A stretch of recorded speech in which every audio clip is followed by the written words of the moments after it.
Hello ជំរាបសួរណាបងប្អូនជួបគ្នាខ្ញុំនៅវីដេអូថ្មីថ្ងៃនេះខ្ញុំបង្ហាញអំពីរបៀបនៃការ add អាសយដ្ឋាននៅក្នុង Pinduoduo គឺ K8 15 yuan នេះគឺ K8 15 yuan ណាបងប្អូនទាំងគ្នាអញ្ចឹងដើម្បីធ្វើការ add បានឬចូលមកកាន់ផ្នែកខាងស្ដាំខាងក្រោមនេះដើម្បីចូល setting បន្តមកទៀតយើងចុចកន្លែងឈ្មោះរបស់យើងក្រោមឈ្មោះរបស់យើងហ្នឹងគឺមាន location យើងចុចលើហ្នឹងមកមកដល់កន្លែងនេះយើងនឹងឃើញពាក្យថា add new address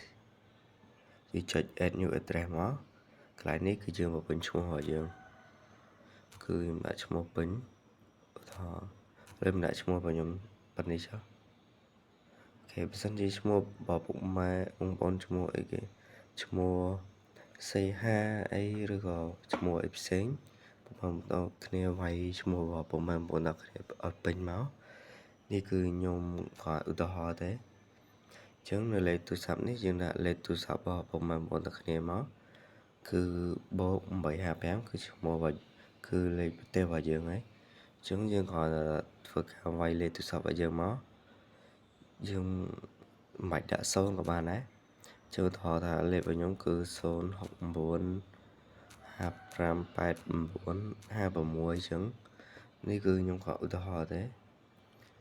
គឺយើងធ្វើការវាយប៉ុណ្ណឹងមកបន្តមកទៀតកន្លែង region នេះយើងជ្រើសរើសប្រជាជនកម្ពុជាអញ្ចឹងយើង select បើសិនជាយើងនៅខេត្តណាយើង select ខេត្តហ្នឹងមកអញ្ចឹងឥឡូវខ្ញុំធ្វើកំពុងតែនៅភ្នំពេញអញ្ចឹងធ្វើការជ្រើសក្រុងភ្នំពេញតោះទៀតយើងជ្រើសរើសខណ្ឌដែលយើងស្នាក់នៅបងប្អូនទាំងគ្នាខណ្ឌមានជ័យខ្ញុំនៅខណ្ឌមានជ័យអញ្ចឹងតោះមកទៀតយើងធ្វើការរើសសង្កាត់មានសង្កាត់ចាក់អង្រែលើចាក់អង្រែក្រោមអញ្ចឹងយើងជ្រើសរើសសង្កាត់ដែលយើងស្នាក់នៅដូចគ្នាអូខេមកដល់កន្លែងនេះ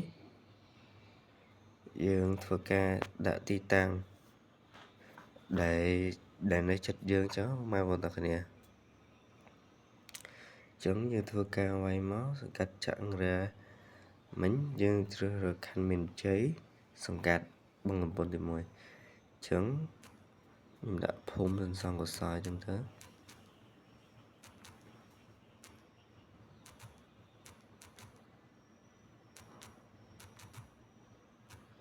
ភូមិសន្សំ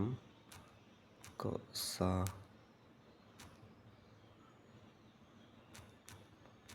ផ្លូវដូចជា21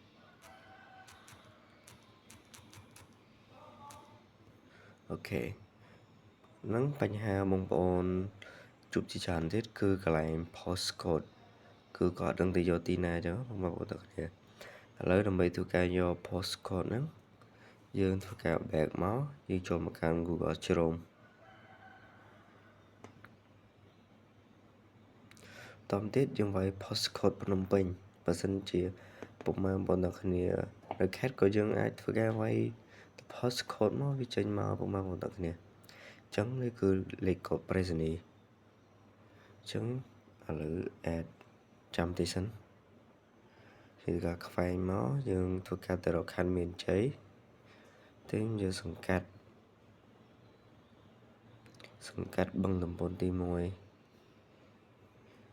នេះគឺលេខកូដសង្កាត់បឹងតំពន់ទី1គឺ12ស្រហុកគុតឥឡូវធ្វើការ back ទៅក្រៅបើសិនជាពុកម៉ែបងប្អូនគ្នានៅខេត្តកន្លែងនេះយើងរើសមកដល់ខេត្តមួយដែរខេត្តបរសេនុអញ្ចឹងនៅក្រុងកំពង់សោមគឺនេះគឺលេខកូដអញ្ចឹងនេះទៅការចុចមកគឺក្រុងកំពង់សោមមានសង្កាត់បិទត្រាំងសង្កាត់រៀមអញ្ចឹងយើងទៅការ copy មកពុកម៉ែបងប្អូនគ្នាអញ្ចឹងឧទាហរណ៍នៅខេត្តផ្សេងទៀតដូចជាខេត្តសៀមរាបនៅស្រុកយើងរើសស្រុកឧទាហរណ៍អង្គរជុំហើយនៅឃុំនៅក្នុងឃុំហ្នឹងគឺមានលេខ postcode នៅហ្នឹងហើយពុកម៉ែបងប្អូនទាំងគ្នាអញ្ចឹងមិនខ្ញុំបាន copy ហើយអីអញ្ចឹងយើងចូលមកកាន់ Pinduoduo វិញយើងទៅការផាសមកអូខេបន្តមកទៀតយើងចុច save តទៅយើងចុច save ហើយ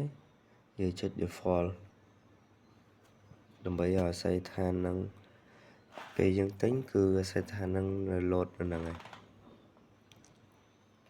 ចឹងរបៀបបំពេញអាស្រ័យថាគឺអត់មានអីអ្វីសម្រាប់ KA15 នៅក្នុង Pinterest ចឹងវីដេអូហ្នឹងគឺមានតែប៉ុណ្ណឹងបើសិនជាមានចម្ងល់ពុកម៉ែបងប្អូនទាំងគ្នាអាច comment នៅខាងក្រោមវីដេអូហ្នឹងបាន